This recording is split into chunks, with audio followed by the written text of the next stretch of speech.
د هندوستان د یو بت پرسته د توبې واقعه. حضرت مولانا اشرف علی رحمه الله یو واقعه ذکر کړی، د ډیره بهترینه واقعه ده. تاسو ټول ملګري په شوق سره واورئ. ممکنه ده چې ان شاء الله د دې واقعې نه به موږ او تاسو ته څه ناڅه عبرت حاصل شي. هغه لیکلي دي چې هندوستان کې یو بت پرست لسکم سل کالی د بوتانو عبادت کړی او لسکم سل کالی د بت آوازونه کول، یا صنم یا صنم یا صنم، ای بوتا ای بوتا ای بوتا. خو یو پیرا د دې د ژبې نه د یا صنم په ځای باندې یا صمد لفظ ووتل، او صمد د الله تعالی په نومونو کې یو نوم دی.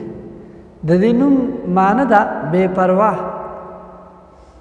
چاته محتاج نه، خلق دته محتاج.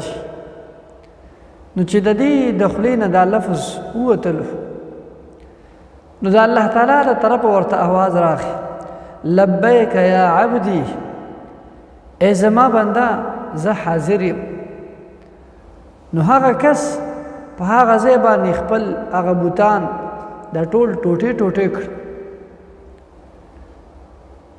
او نورو هندوانو ته هغې دا خبر ورکړو چې د دې کاڼو نه څه نه کېږي، دا خو زموږ د لاسو جوړ دي.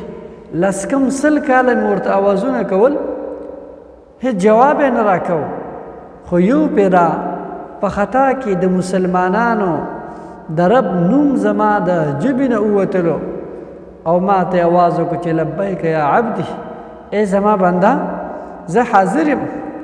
تا زه ولې پرېښیم او د هغه کاڼو عبادت کوي چې هغه نه څه ویلی شي، نه څه لیدی شي، او نه څه اورېدی شي. د دې واقعه بیانولو نه وروسته اشرف علي رحمه الله د یو بهترین نصیحت لیکلی.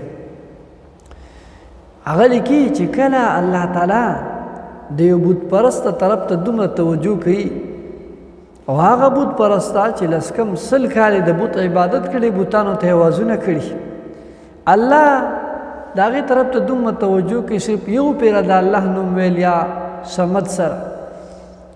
نو هغه کس چې مسلمان وي او هغه الله راضي کولو غواړي، خپل رب راضي کولو غواړي، نو الله تعالی به هغې طرف ته څومره توجه فرمایي.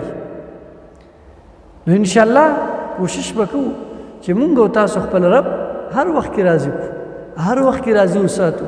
دا به بهتره زموږ ستاسو لپاره.